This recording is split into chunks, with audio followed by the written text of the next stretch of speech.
Hello and welcome to the Courage the Cowardly Dog cast. Once again, as ever, I am your host, Alex, and I am joined, once again, as always, by my friend Matthew, aka Notice. I'm still chained to this radiator. It's been quite some time, but I'm still here. Just, it's a Hall & Oates, just, I'm still standing next to a radiator. That's you. I don't know if it's That's Hall & that Oates. is me. I'm a lot of things in this world. But if I'm wrong, we'll get comments and be corrected, which will raise engagement, which will mean we'll feed the algorithm better. So be wrong, but in like a funny way. Okay, let me think real hard about that. Courage the Cowardly Dog was actually invented by goblins. Little known fact. Yes, the goblin's name was John R. Dilworth. Yeah, and if I'm wrong, feel free to leave a bunch of angry comments down below. Yeah, feel That'll free. show me. Please tell us if we're not funny. It will fix the show and up make the video show up in your feed so you can continue telling us we're not funny. And then you can make an angry review show of you pinching your nose and telling me how stinky I am. Yeah. So I feel like I should also talk about why we're doing this show in this way on YouTube, and not like a podcast hosting service that will get it put on Spotify or like Apple Podcast.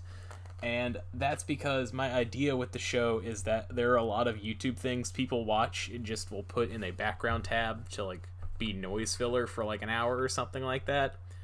And that's the niche market I'm trying to get into, of background noise.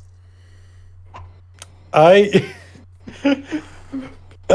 I should tell my parents that mom, dad, when I grow up, I dream to have the words I say be someone else's background noise. Yeah, like someone I when I was hanging out with my friend one time, I joked that my rap name would be White Noise because like I would just do nothing but do remixes of like public domain songs that people can fall asleep to.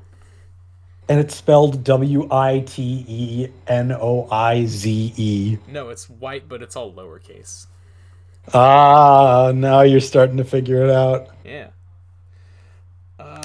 So I also figured I'd start the show off since we just had Halloween. At the time of this recording, Halloween was a couple days ago. Uh, what were? How was your Halloween?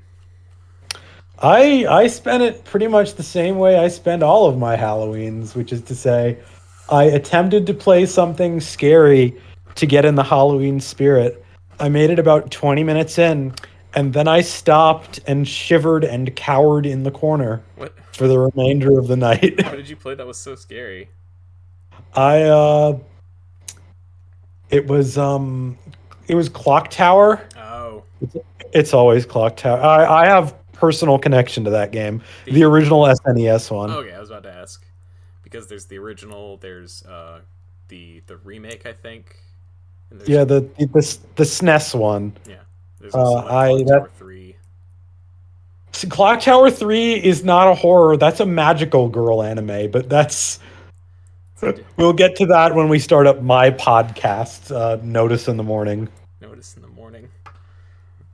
Uh, yeah, my Halloween was pretty uneventful.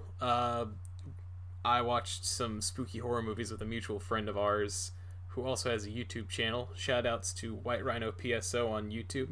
He's a There he he is. he does have a voice you can easily fall asleep to. He's a very soothing man. Yeah, I mean, sometimes he comes up to me and he tells me, "Oh, notice I'm having real problems with my house. My family is trying to kill me. There's goblins in the yard," and I'm just go, "Ugh." And then I just fall asleep, and then he starts screaming again. He's very much like the human talking equivalent of a Jigglypuff. Like he just opens his mouth for too long and everyone like just dozes off to his dulcet tones, Much to his chagrin. much to his chagrin. Um, and I think what are in addition to that, what are some like spooky things that you do enjoy that you're maybe able to get through? Dead Space. I love Dead Space. Oh, okay. Dead Space is the kind of schlocky horror that scares no one and is awesome all the way through. I love Dead Space. All right. Recently I got a a graphic novel collection by Joe Hill, who he is the son of Stephen King, and I'm a big fan of Joe Hill's writing. I highly recommend. It's very much Stephen King. A lot of setup, good payoff. He hasn't wrote as much as his dad because he's hasn't been as active for as long, and he's not on nearly as much cocaine allegedly. That was. I have to say allegedly because this is being recorded. That'll protect me, right? I went to school for 5 years. I should know that. Twitter is a uncaring monstrosity that will destroy us all. Yeah, I mean, I don't have a Twitter, at least not a professional one, so I think I'll be okay. I should probably do that at some point. But his writing is really good. I got a graphic novel collection of stories by Joe Hill. They're really good. It's called... shoot, I had it. I think I left it in my car. So instead, I will just plug, if you want a good spooky horror book to read by Joe Hill, I highly, highly, highly recommend Nosfor A2. That's spelled N054A2. Like it's a license plate. It's a very, very cool horror story. It's a little tough to read at some points because it's like it deals with some really heavy subject matter. Like I would have thought that it would have been tough to read because they kept replacing all the letters with numbers. It is not a book written in leet speak. If only. Joe Hill is not Andrew Hussey. The only hussy here is me. Yeah. Being slapped with the white gloves on the mean streets of Chicago. Yeah. Yeah, I would highly recommend Nosfer A2, which it also was recently adapted into a TV show on, I believe, HBO Max. And from what I've read of the episode descriptions, it seems like a fairly faithful adaptation of the book. It's got Zachary Quinto plays the main antagonist in the series, which I think it's a weird pick for the cast, but I think it's good. So yeah, I watched the Courage the Cowardly Dog episode today. Yeah, so Notice talks to me last week. I'm gonna put you on blast a little bit. He talks to me last week. He's like, Alex, I'm sorry, I haven't watched the episode. I watched the wrong episode. I'm like, that's okay, man. It's no big deal. We can postpone. And then he just outright admits that, like, okay, I didn't watch the wrong episode. I just didn't watch the episode because I couldn't figure out how to get it to work. And I'm like, dude, I am not mad about that. If, like, you just told me that, I would have been like, all right, another time. Because, like, I'm just doing... Don't yell at me! I'm not yelling at you. Not the whip! Don't yell into the mic, you goober. Like our friend Corey. Yeah. That's all it needs to turn into, just ape screams and lowbrow sex humor. You know what? YouTube goes for that stuff. But that's not the kind of show I want. Even though the show isn't for kids, I want it to be like a thing that you can like listen to as like, and no one think you're weird. And also then why did you invite me? Because I know you can be a good boy and not say weird things. That's true. I can if I really try. Of the people I know, you are of the most normal. Wow. And you're also the most available as far as free time goes. Now we're talking. Plus, of the people that I've talked to about this idea, you are the one who said that you have seen the least amount of Courage the Cowardly Dog, so I figured that would be fun. It's true. I was quite surprised when I started watching it, like what we saw today. Yeah. What was I going to say? Oh, also, I haven't really done a lot of advertising for this podcast, but I figure once we get like 3 or 4 episodes in the tank, I will start talking about it more. And when I do that, there is a not unlikely chance that my grandparents find this, and I don't want the podcast to be filled with inappropriate sexual content if my grandmother might find it. That's always probably a good thing. Like, I made that mistake on Facebook a few years ago. I posted that picture of Buzz Lightyear's head, and just like it has the sub like bottom text, high impact sexual violence, and my friend immediately DM'd me, "Hey man, my grandma follows me." I'm like, "Oops, sorry." So that's also part of the reason I want to try to keep it a little cleaner than my normal conversational comedy. All right, That's fair. so before we get into the episode proper, I have some how do I put this? So the episodes we watched were the Katz Motel and Cajun Granny Stew. That's the two-parter we watched. Now on HBO Max, which is the service we're using to view these, because it's the easiest way to get a hold of the episodes all in one place. The audio and video quality is good, and you don't have to worry about going through any fishy third-party sites that might make your computer catch on fire and sell your information to Peruvian credit card scammers.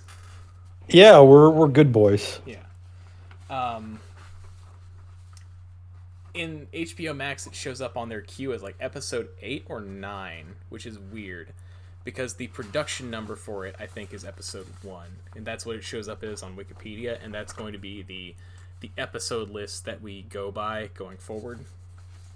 But even though this is the episode 1 and the first thing that they show is the Katz Motel, I was kind of wanting to do Cajun Granny Stew first, even though it's the second half, because I feel like there's a lot more to talk about with the stay at the Katz Motel than Cajun Granny Stew. Cajun Granny Stew and Stay at the Katz Motel. I watched the whole thing, and I thought to myself, wow, this is two sides. Like, these are two very, very different episodes. Yes. It is a tonal whiplash. But that's why I kind of want to do Cajun Granny Stew first, because I think Katz Motel is a lot more emblematic as the series as it goes on. Where like Cajun Granny Stew, it lays all of its cards on the table. It is Tom and Jerry, Wile E. Coyote slapstick. Yeah, it's like watching Tom and Jerry and then reading a Stephen King novel. Yeah. So how do you feel about that idea? Cajun Granny Stew first? Sure. Okay. So I have here in my notes, just in case we did it second, tonal whiplash is an understatement. It's like literally the first thing I have written about Cajun Granny Stew. Boy, the tone is... I was gonna say, like, from the first shot of Cajun Granny Stew, it is a bright, sunny day in a big green field feeding the ducks in the park. Yeah. It's something. It is very much a send up to Looney Tunes. Like, a lot of stuff that they do in the episode is like straight up just gags taken from like Bugs Bunny and Wile E. Coyote stuff. We are yeah, like you said, it starts with like Courage and Muriel feeding the birds in the park, and the birds are jerks and scare Courage. And then we meet Cajun Fox. Cajun Fox is not one of the better remembered villains from the show. He does actually come back as in like a second appearance, but it is not for a long, long, long time. He feels like he has this sort of politeness to him. Yeah. That is unusual. Yeah. Well, he is also voiced by what's that fella's name? I had it in my notes here. Shoot. I think his name is... Oh, gosh. Did I not write it down? I could have sworn I wrote it down. Oh, here it is. He's voiced by Paul Schaeffler, or Schoeffler, who also voices... He voices a lot of characters in Courage the Cowardly Dog. Uh, he's also the voice of Katz, who we will talk more about later. But sorry, go ahead. He is very he seems very similar in design to Katz. Yeah, that's I think more up to like the John R. Dilworth style, where John R. Dilworth uses a lot of like very simple geometric shapes for a lot of his characters. Like Courage is he's a bean. I think he's a bean with a triangle nose. Uh, Eustace is like a rectangle that's kind of bent, and he's got like a triangular kind of chin. Like it's a very unique art style to Mr. Dilworth, and so a lot of his characters can kind of look samey. But I think for the most part it works. And the reason he looks a lot like Katz is because he wears his shades all the time. Because the first thing we see about Cajun Fox is that he's got these giant googly eyes that shoot in two different directions. Yeah. He's got the crazy eyes. So I sorry, go on. Go on. no, you go ahead. So I think the thing about Cajun Fox is he's really introduced exactly like I would imagine a Looney Tunes villain be introduced. Yeah, He is shown to want something. He says, I want to be in first place in this stew making contest. And then immediately afterwards, he's like, but I don't have X item. And the only way I can receive X item is by messing with Bugs Bunny. yeah, Which, or in this case, Courage the Cowardly Dog. yeah. Yeah, it's there's literally a old Looney Tunes short where I think it's the only time it's like when Wile E. Coyote talks. It's like one of the few episodes where he chases bugs instead of the Roadrunner, and it's literally Wile E. Coyote approaches Bugs Bunny and plainly says to him, "I'm going to catch you and eat you," and that's what this bit is. So, yes, Cajun Fox, like you said, is trying to make a sweet little old lady stew, or Cajun granny stew, as the name of the episode would have you believe. And the nearest granny is Muriel Bagg. And so he endeavors to kidnap Muriel to cook her into his stew. Here I have hijinks ensue. Go ahead. I would say that sums it up well. One thing that's a little bit strange to me is the geography of the place that we're in. Yeah. It seems like it's just an endless field with cartoon cliffs and caves. Yeah. The geography of nowhere and the world that Courage takes place in is pretty abstract. Like it still follows rules, like there's gravity and stuff like that, but the environment is basically whatever needs to be for the episode. Unless Well, it does remind me very much of those Looney Tunes cartoons where it's structured very much like a world made up of gags. Yeah. We have the bench with the ducks, the cliff, the cave the villain lives in, and the airplane place. Oh, we'll get to the airplane place. My the one time that it's really different is like when the setting that the episode takes place in is relevant to the story. Like there's an episode later on where like it all takes place inside a submarine, so it has to follow the rules of a submarine, or it all takes place in a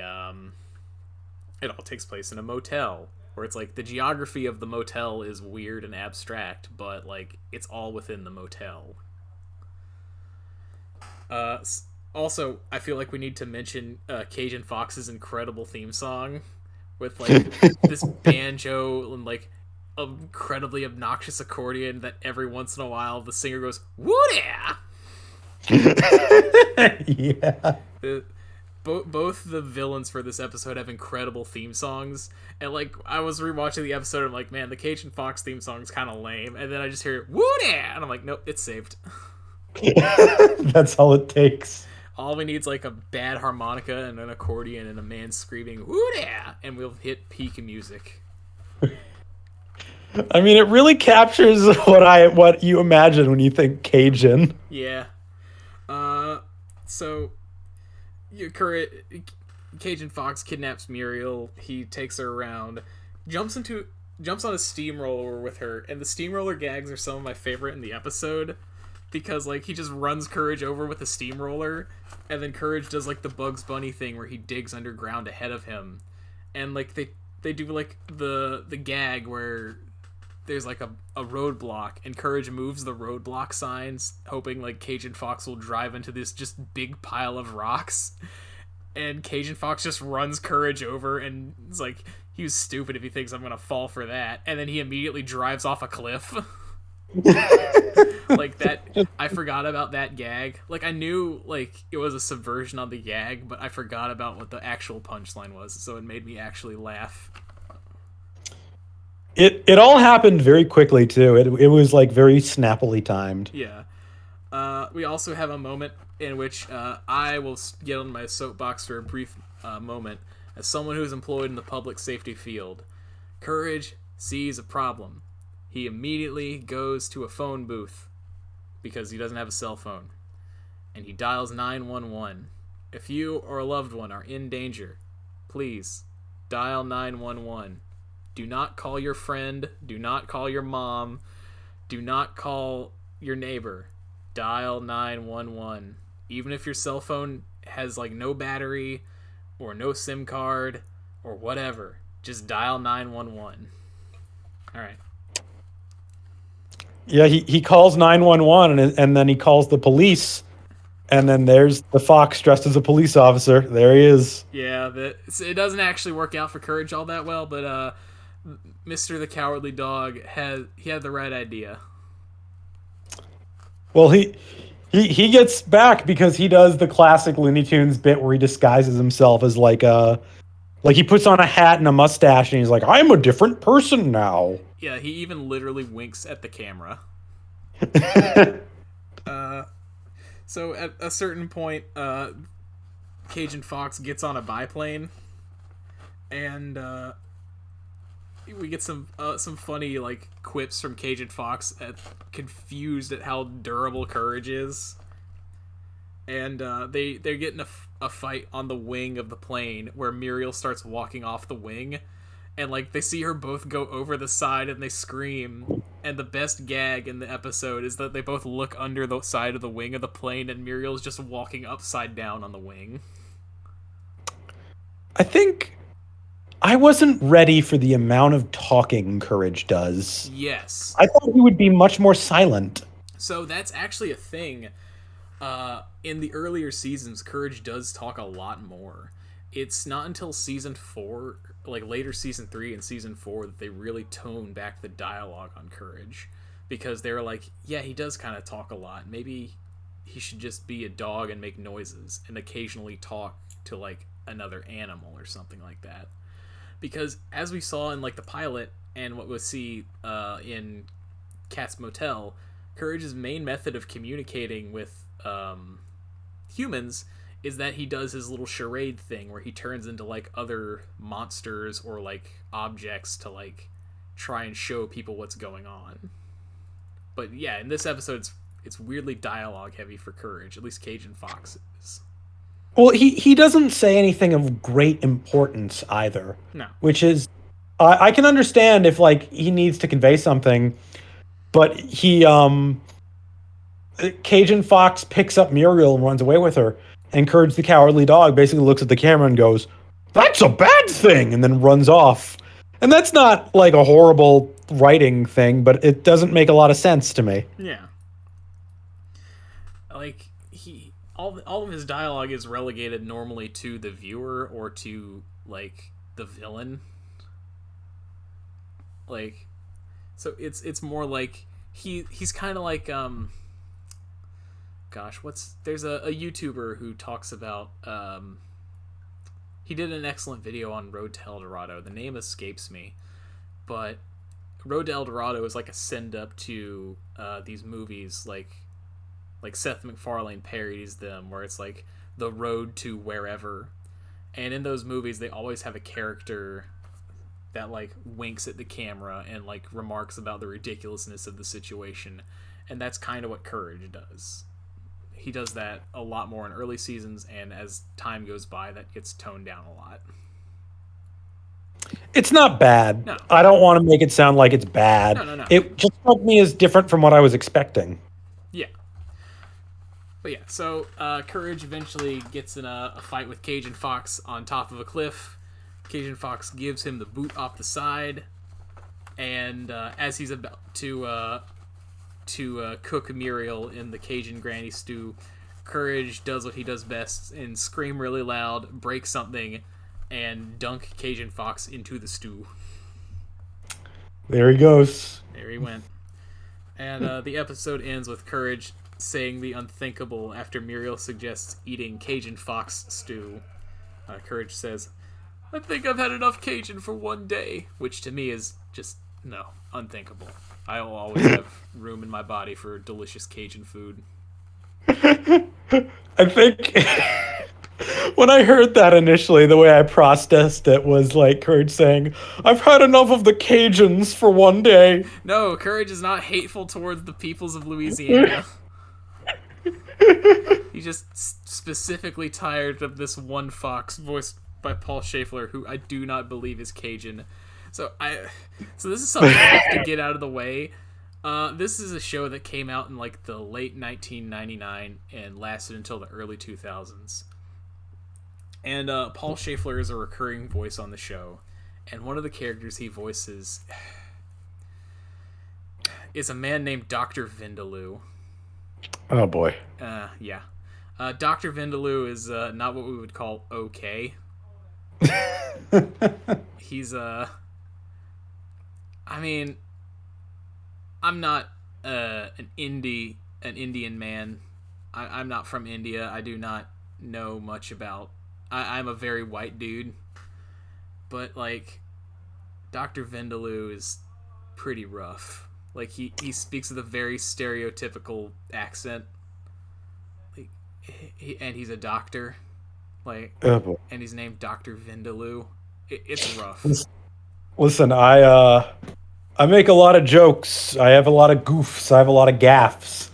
And sometimes I don't make those goofs and gaffes at the right time.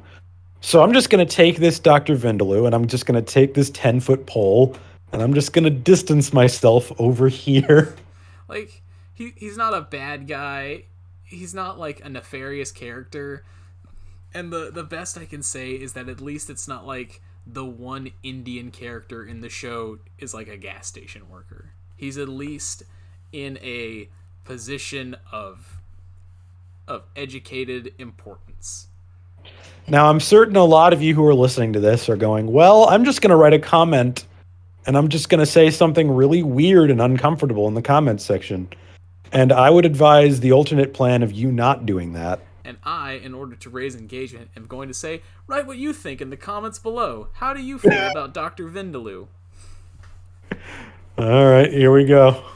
Look. I can't wait to wind up on Reddit's hit list, but dude, go on. That's the hustle. If Reddit tries to cancel us, then, like, that means we've made it, I think. I don't know. The podcast will either end peacefully or with an iDubbbz video. Those are the only two routes that we can take as a society. All right. So at the end of Cajun Granny Stew, I think we should transition seamlessly into Katz Motel. Just like the show transitions seamlessly between the two. Yes, with neck-breaking tonal whiplash. So let's talk about Katz. Go ahead. We finish off this Looney Tunes style cartoon. Well, this is the second half that we decided to talk about first. Yes. So I want you to imagine you just finished reading. I guess it doesn't matter what order they're in. Imagine your panel of Garfield for the day. You finish your panel of Garfield for the day and go, all right, I'm off to go read it. Yeah. Or it's like, Ziggy was pretty funny. Time to watch Psycho. Yeah, so this is a story. It's the traditional story horror stuff that you would expect from a short story. Courage and the family go to a creepy motel in the middle of nowhere. Yep. Run by And an anthropomorphic talking cat named Katz. well, I didn't say it was completely normal. No. Well, as the title sequence of the show tells you, creepy stuff happens in nowhere. But so courage, and one thing I like about Eustace Baggs right off the bat is I don't know what it is. Maybe it's his voice performance or his writing or the way he's animated or something. Really, really sells the idea to me that he is a crotchety old man. Well, I have some notes here about the production of this episode, if you would like me to. Go ahead. So, The Katz Motel was written by John R. Dilworth and Irvin S. Bauer. By the way, to cite my sources, most of this is taken from Wikipedia and the Courage the Cowardly Dog fandom wiki. John R. Dilworth is the creator of the show. He wrote some really good episodes. Ironically enough, during the later seasons of the show, he writes less and less. Like, the fourth season of Courage only has one episode written by Mr. Dilworth. That's not uncommon. Oftentimes, after creating a series, creators have to go work on other things. Yes. However, I will say that episode he wrote in the fourth season is arguably one of the best episodes of the show. If you're familiar with it, it's the one with the mask. Okay. Even I've seen that one. Yes. It is the only 30-minute episode of Courage the Cowardly Dog. It is not broken up into two parts.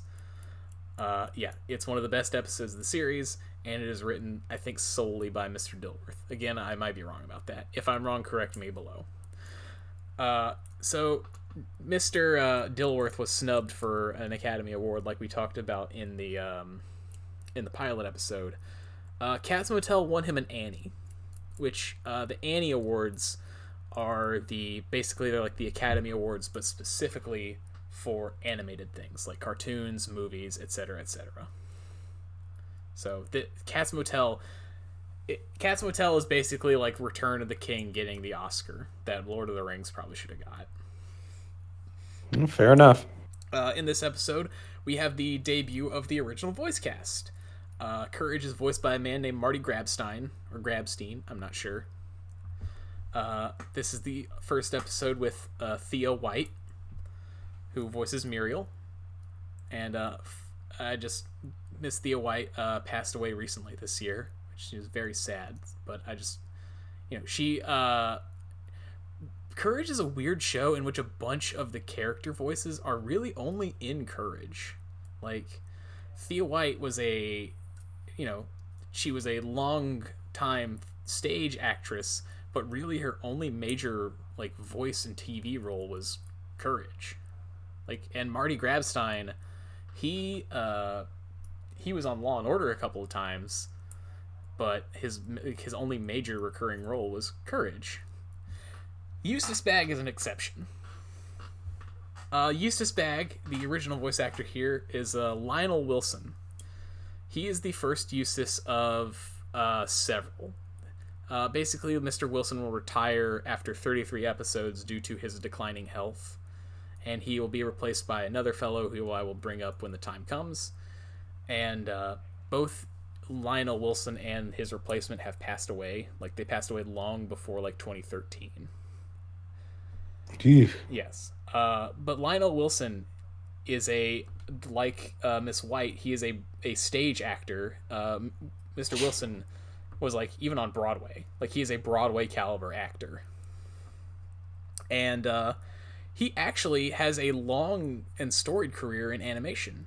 He worked with a company called Terry Toons, which, if you're incredibly old or incredibly nerdy about cartoons, Terry Toons is one of the first major television cartoon people.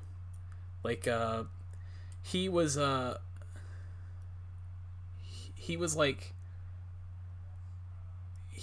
the voice actor on a lot of these ancient 1950s cartoons that you've never heard of. He played a lot of characters on a show called Tom Terrific. I personally think he does a really good job here. Yes. In addition to being on Terry Toons, he also co-authored an insane number of children's books.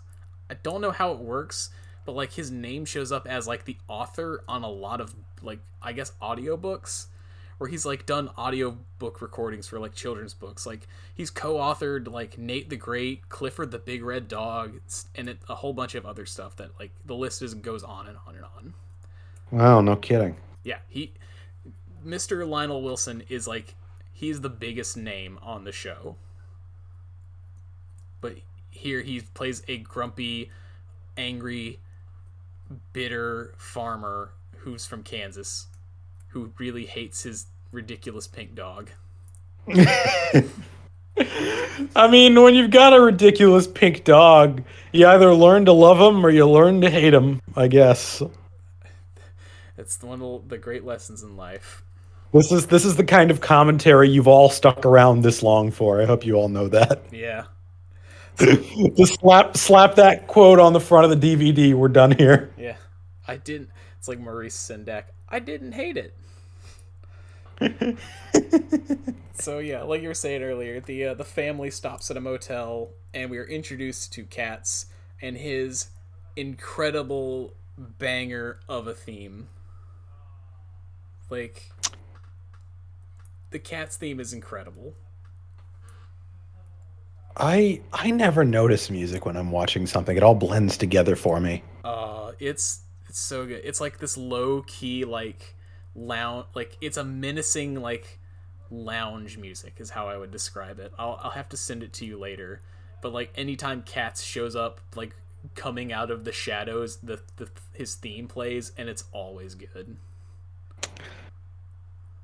They sign in and they meet Katz at the front desk. I do want to say one detail I noticed almost immediately Yeah. was that they had to sign into the sign-in book, Mm-hmm. and there on the sign-in book is all the people who worked on the cartoon. Yes. Yeah. So they sign in and they go to their room, but no dogs are allowed. So Courage has to stay outside, and we are introduced to my nightmares. Yeah, who here has arachnophobia? Boy, I don't have arachnophobia, but if I actually bothered to watch this show as a kid, I probably would. Yeah, so right away we learn that Katz is a serial killer, and his main method of killing people is to, while they're asleep or not paying attention or otherwise incapacitated, he sends a giant spider to eat them. Now, the big question that I had during this whole episode, Yes. there's only one thing that confused me. What's that? We never really got Katz's motivation for wanting to kill them. He, he I is he's just a he, serial is he killer. just crazy? He's just a serial killer. Okay. So Katz is. I have a few notes on Katz in particular, because Katz, he is the polar opposite of Courage the Cowardly Dog. He is the closest thing Courage has to an arch nemesis. Like Courage is a tiny, squat little pill of a funny pink dog.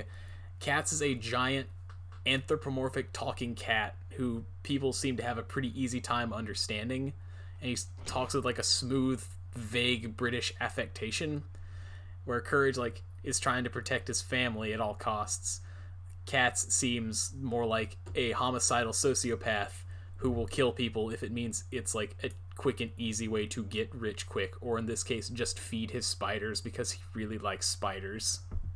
Right. Okay, that's the thing. Like that's his only motivation. He has a bunch of spiders. Spiders gotta eat.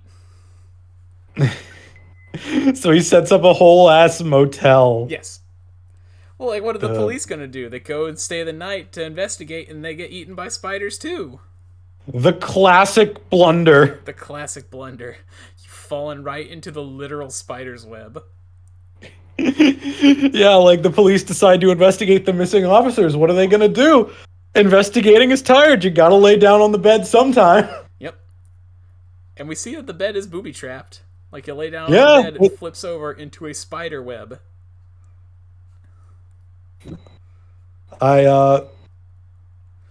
the The idea of just going to a haunted motel, well, not haunted, like serial killer motel, same difference, and like being killed slash haunted slash stalked by the various things there is such a classic horror plot. Like it's a fundamental central idea that is such a different inspiration from Cajun Granny Stew. Yeah.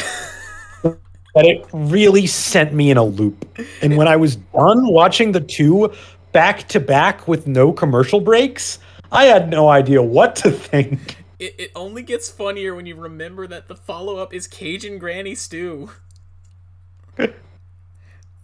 Like, Norman Bates as a 6-foot-tall anthropomorphic cat, and immediately into, "Who there?"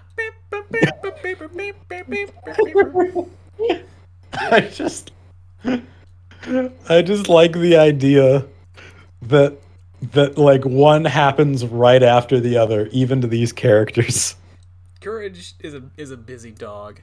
So as Courage is being attacked by the spider, I have in my notes here hijinks ensue, which is basically whatever like Courage does it's an oft repeated gag in the show, but basically Courage is in a desperate situation with a ticking timer, and so a bunch of like funny sight gags occur in sequence. Pardon me if you heard that. That's not your Discord, that's mine. That's all right. Go on. But yeah, a bunch of funny sight gags occur in sequence with Courage trying to escape or solve the problem, and then he just solves it in a really mundane and ridiculous way. Like, in this case, he's like tied by his leash to a support beam on the porch of the motel, and like he attacks it with like a chainsaw and like an acetylene torch and all this other stuff, and he gets loose by like unscrewing his head. He bites the leash in the version I saw. Oh wait, I'm thinking of a different similar instance. Like that's how often this joke happens. Like he just bites the leash and then he gets out. Yeah. And then to get into the motel room, the bit that just made me chuckle was like he uses a cannon to shoot through the window. Like he just pulls a cannon out of his pocket, which is another... I think it takes a lot of talent to create fear and tension in a universe where people can just pull convenient things literally out of thin air at any time. Yeah. Like, Courage is a goofy, funny dog who's being attacked by, like, a spider the size of a basketball, and he just pulls a cannon out of his pocket to shoot through the window like a human cannonball. And that part just makes me giggle whenever I see it. It's like, it's not like a hammer or a ladder and a crowbar, it's just a cannon with a helmet. Well, it's the classic Roger Rabbit sketch. Yeah. It's the idea that you could have done that at any time? No, of course I couldn't. Only when it was funny. Exactly. So Courage breaks into the hotel room that Eustace and Muriel are staying in. Muriel is being attacked by a spider, and Courage runs around to try to help. Eustace disappears when his bed flips over. Courage runs around trying to locate help, and eventually he rescues Eustace, which is where I will point out my let me take it back. Let me rewind and slow down a little bit. He runs around the hotel, and he finds like a horrible room full of spiders and jars, and he opens a big spooky door, and behind it he sees Eustace being attacked by a spider. And he splats the big spider that's about to eat Eustace, and then Katz shows up. And the chase begins anew. But here's where I will point out what I call the Courage levels of priority for rescue. Where, if at all possible, Courage will try and save Eustace and Muriel. If Eustace is the one causing the problem, Courage will try his best to save Eustace from whatever problem he has caused. If the problem is unsalvageable, Eustace can go as long as he can save Muriel. I think that does add an element of the unknown to it. Because you know he's probably going to save Muriel, But who knows what'll happen to Eustace? Yeah, Eustace is he's what we call a butt monkey. Like, I think I would have used the term rogue elements, but I think I like yours better. well, because like Eustace, he's like a bad guy. He's not a bad guy. Like, he's not often the direct antagonist of the episode, but like, Well, he's a mean, grouchy, grumpy old man. Crunchy. That that doesn't necessarily make him evil. It just makes him unpleasant to deal with. Yeah, as the series goes on, we will actually somewhat explore the the nature of what makes Eustace Eustace, and I think those are some really good episodes.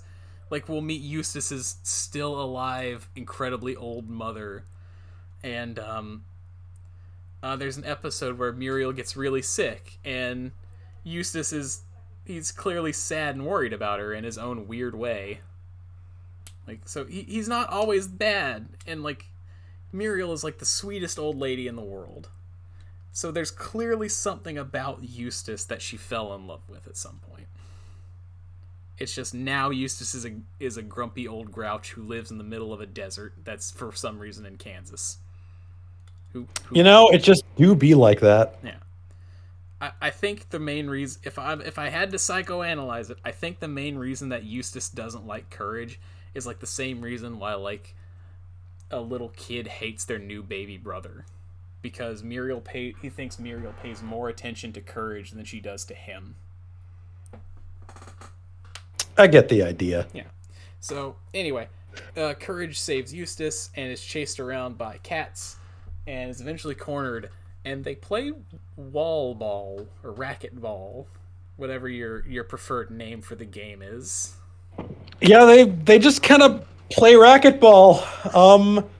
I think if I hadn't seen the pilot, this would be completely confusing to me. Yes, because Courage does all the games with the chicken from outer space. Like, they play checkers, they play slapjack, they arm wrestle. And I'm like, all right, so I guess this is the running thing of the show, is that Courage fights by playing games. Sometimes, more often than not, when he runs into Katz, and also, Courage loses.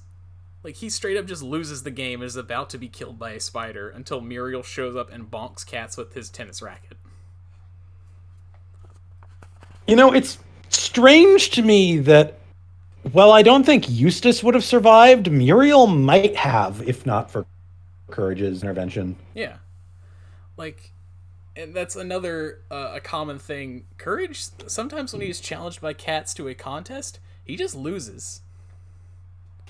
Like, there's an episode where they have like a staring contest, and Katz makes Courage lose by literally just going blink, blink, blink, blink, over and over again.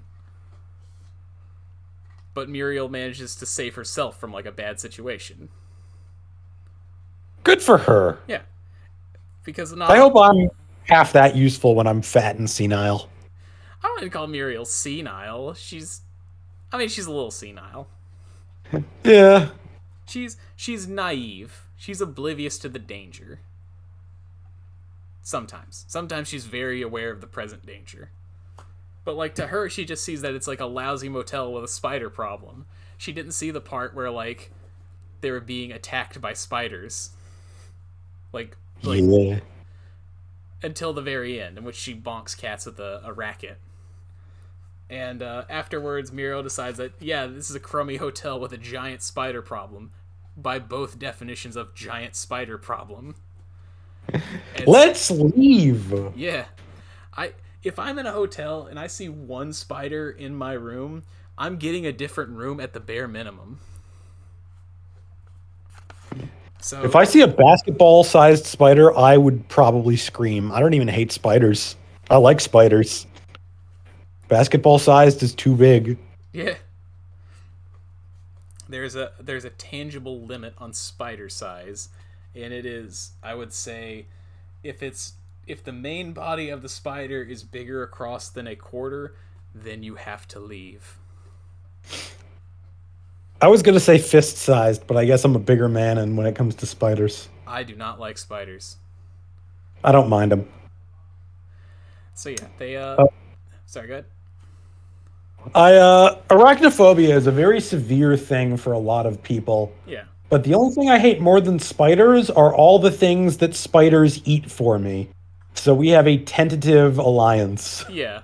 I have a friend who he's he has a rule about spiders where like if he sees a spider that lives in the corner, he's like that spider's fine until it leaves the corner. When it leaves the corner, it's dead. Like he said, he seen a spider crawling across his floor, and he just went like, "Sorry, homie, you broke the rules." Sounds about right. Yeah. So they where was I? All right. So yeah, Muriel decides they pack up and leave. Muriel jokes about how Eustace has been sleeping through the whole encounter, and they head on home away from the horrible Katz motel. And that was the last we saw of Katz. He literally shows up later this season. Yeah. I think. Yeah, he literally shows up later this season, I believe. So, what did you think of the episode? I thought the first half was really great, and it's very difficult to judge the second half because I was still experiencing whiplash. Yeah, I would say both halves are great in their own unique way. Because, like, I do love when shows do like a full-on Looney Tunes homage, like even South Park has done it with Cartman and Cthulhu, where they do the like the little cat with the big dog. Like that's Well, they did a whole episode like with Osama bin Laden. yeah, Osama bin Laden has like farty pants or something like that, where it's That's exactly it. Cartman doing Bugs Bunny gags to Osama bin Laden as Elmer Fudd. I'm a sucker for the Looney Tunes parodies, so to me, Cajun Granny Stew is right up my alley. Muriel walking upside down on the plane will always make me smile, if not laugh out loud. Just because it's just the ridiculous imagery of her just like walking over the side and then still walking under. What were some of your favorite bits? I really the I think the bone chilling bit for me was when the shower cap opened and you could see Katz's eye in it. Yeah. I like and I there was a bit that I was worried would happen that kind of didn't. And I thought to myself, please don't let the bed be infested by spiders. I'm lying in a bed right now. Yeah. And thankfully that's not what happened. Yeah, but there was a moment. Yeah, for those of you wondering, the Notice's preferred method of consuming media is lying on his back with his laptop resting on his tummy, not unlike an otter with a seashell. First of all, sometimes it's my chest. Second of all, that's what I'm doing right now, baby. Yeah, no, you're watching. You've got like to hit the keys. You pick up like a rock and like bash the keyboard. Well, I mean the keys are like right up next to my face, my man. Can you use your tongue to hit them? I could use my tongue to operate the mouse if I so chose. Ew, don't do that. I don't think you're at risk. Yeah, but still, it's gross. Don't lick your computer. Your hands. I'm not gonna lick my computer. It's a public service announcement from the Courage the Cowardly Dog cast. Please don't lick your computer. These are the final notes we have, and do you really think we have a chance of making iDubbbz angry enough to become famous? If we don't make him angry, I think. Well, I mean, he's not relevant anymore. See, that's the thing. I said that, and now people are gonna get mad, and then he'll get angry at us. But it's all. Who do we need to make angry? I mean, I guess we can start a beef with like other cartoon review people. But I like all of them. Listen up, Super Mario Brothers Super Show. Your time is numbered. Yeah.